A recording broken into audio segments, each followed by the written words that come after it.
जगण्याचा पाया, चालण्याचे बळ, विचाराची कळ, तुकाराम तुकाराम.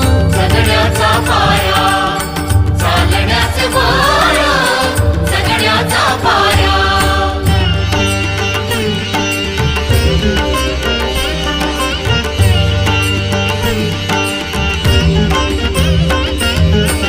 शब्दांचे इमान, अक्षरांचे रान, शब्दांचे इमान, अक्षरांचे रान, अभंगाचे पान.